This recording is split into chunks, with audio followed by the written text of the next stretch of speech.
अल्लाहुम्मा सल्ली अला मुहम्मद व अला आलि मुहम्मद। मेरे प्यारे पाकिस्तानियों, अस्सलाम वालेकुम। गुज़श्ता रोज़ भी कुछ चीज़ें आप दोस्तों से कही थी। मैंने कहा ना कि मैं अक्सर दिल की बातें करता हूँ, साफ़ी नहीं हूँ, टीवी एंकर नहीं हूँ, एक आम शहरी हूँ। कभी कभी अपने दिल की भड़ास इस प्लेटफॉर्म की मदद से निकालता हूँ, कुछ चीज़ें आप तक पहुँचाता हूँ। अल्लाह की शान है। यानी गुज़श्ता 6 माह में जो काम होने थे वो नहीं हो रहे, और जो नहीं होने थे वो माशाअल्लाह किए जा रहे हैं। क्या निगरान हुकूमत, क्या उनकी अलीफ अपोजिशन जो नाम निहाद इस वक्त पटवारियों की टॉप क्लास की जमात, कायदे अव्वल कायदे आखिर मियाँ मोहम्मद पटवारी नवाज साहब, और उसके बाद क्या जियालियों की बात करूं तो क्या जियाले, और क्या 2 नंबर नाम निहाद मुल्ला। आज आप देख लें कि नवाजे के लिए मैं कल सोच रहा था, कुछ बातें करना चाह रहा था लेकिन नहीं कर सका। अल्लाह की शान आप देखें कि जो आदमी 4 साल मुल्क से भागा रहा, दवाई के बहाने गया था, वो मुल्क में आ ना सका।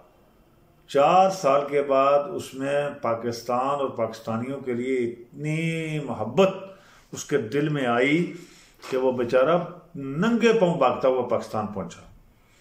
जी मैं पाकिस्तान को दोबारा 75 की दहाई में पहुंचाऊंगा। अब मेरी मतलब समझ गए होंगे 75 की दहाई से। तो जो ये नहीं, उसका बेचारे का ये कहना कि मकसद ये है कि वो जो 40 साल में जो कमी पेशी और लूट मार में रह गई थी, वो चाह रहा है कि चौथी दफ़ा उसे फिर मौका दें, फिर वो अपनी औलाद के लिए कुछ बनाए, उसकी औलाद की आने वाली नस्लों के लिए फिर समेटे और फिर इलाज के बहाने चले जाए। मुझे यानी सबसे बड़ा ताज्जुब इस पाकिस्तानी कौम पे हो रहा है और उस पटवारी के फॉलोअर्स पे हो रहा है जो उसके नारे लगा रहे हैं, शेर आवे ही आवे। और अक्ल के अंधो, नवाजे ने जो करना था वो किया आपके साथ, जो उसके भाई और बेटी ने करना था वो कर चुके हैं, और मजीद भी आपके साथ वही करेंगे जो गुज़श्ता 40 साल में किए। लेकिन मुझे हैरत हो रही है, तुम लोगों की अक्ल क्यों नहीं काम कर रही? कहां में किस जगह पे आप लोगों की अक्ल जाके घुस चुकी है कि वहां से बाहर निकलने का नाम ही नहीं ले रही?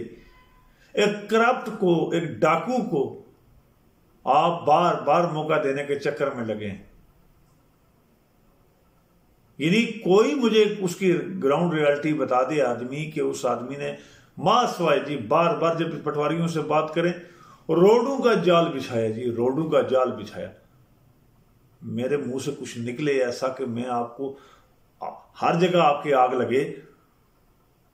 मैं तहजीब के दायरे में रहना चाह रहा हूं, खुदा की कसम मुझे आग लगती है आप लोगों की ये बात सुन के। अल्लाह के वलियों, रोडें कहां तक जाएंगी?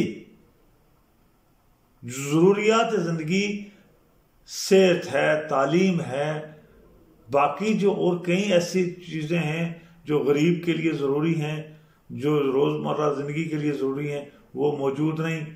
महंगाई आसमानों को छू रही है। गरीब एक टाइम खाना खा रहा है और 2 टाइम वो शायद भूखा सोता है, शायद नहीं यकीनन सोता है। जी खान ने महंगाई की थी, खान ने महंगाई की थी तो उसे रहने देते ना। वो 1.5 साल 5 साल पूरे करता, उसके बाद जाता। आप लोग वो उसको अवाम ने जूते मारने थे कि भाई तू महंगाई कर गया, भाई बाप तुझे तेरी हमारी जरूरत नहीं है। हम मियाँ बरादरान को लाएंगे, हम जरदारी सन्स को लाएंगे, क्योंकि ये तो अब पाकिस्तान अवाम का तो माजरत के साथ नहीं लग रहा, ये वडेरों का और राजशाही बन चुका है, जिसका राजवाड़ा बन चुका है इन लोगों का। जिसके हाथ में लाठी है उसकी भैंस है। अवाम की क्या हैसियत है? अवाम को घसीटी जाओ। यानी जो पाकिस्तान के करने वाले काम थे वो करने से कासर हैं ये चोर। अभी अब नैब की आप हालत देख लें।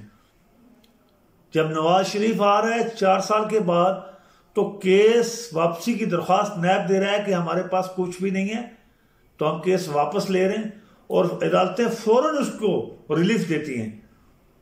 ओके, बिल्कुल ठीक है जी। और उसी की निस्बत दूसरी जानब जब इमरान खान किसी केस को वापस लेने के लिए दरख्वास्त देता है, वहां पे नैब का किरदार भी आप देख लें, अदालतों का भी देख लें।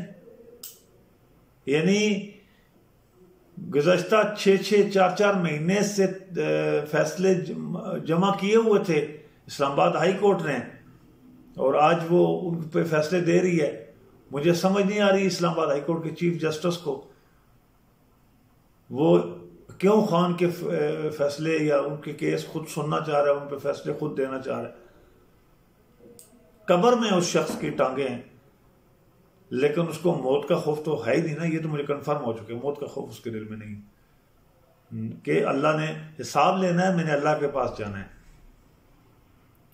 क्या इस्लामाबाद हाई कोर्ट का चीफ जस्टिस नाम निहाद काजी फाइज ईसा का भी यही हाल है?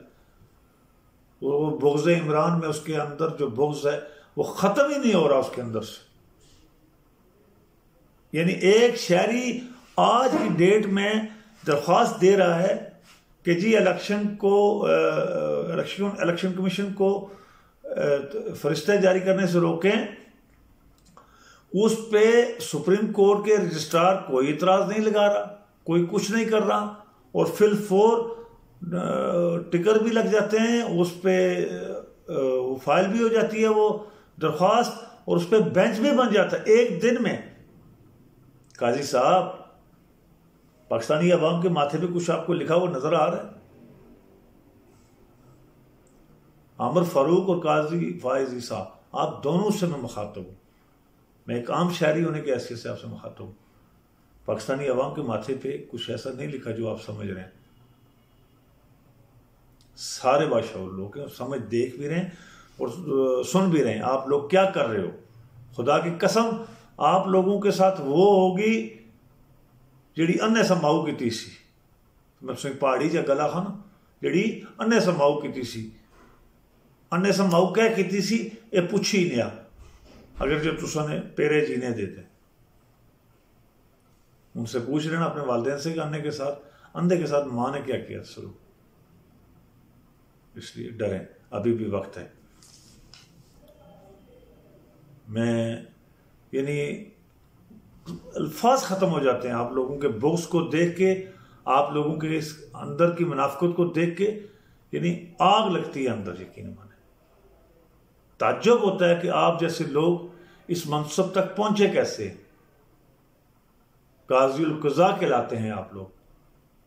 आपको अदल की एक नशिस्त अल्लाह के हुक्म से मिलती है कि आप हर आम और ख़ास का फैसला कानून की और आइन के मुताबिक करें। चाहे जाए कि आप उन लोगों को नवाजें जो आपके करप्ट तरीन पसंदीदा लोग हैं,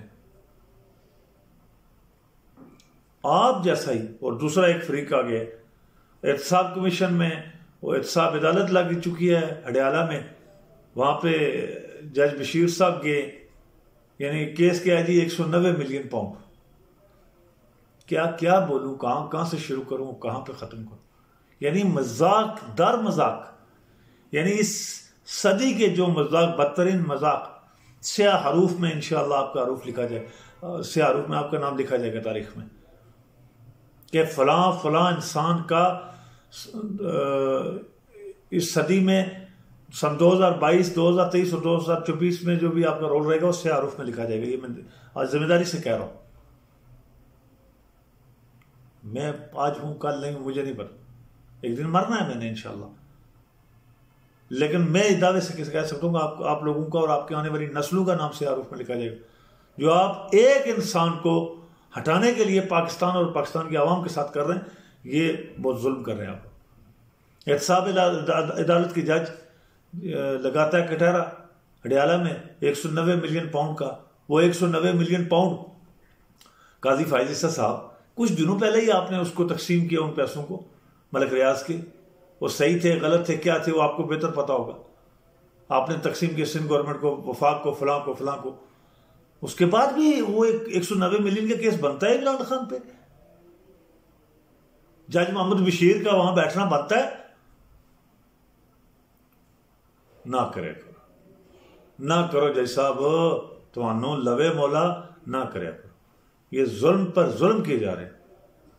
और अल्लाह की शान, नैब ने वॉल्यूम 10 बना लिए उस पर भी, सिर्फ किसको खुश करने के लिए, उस डाकू को।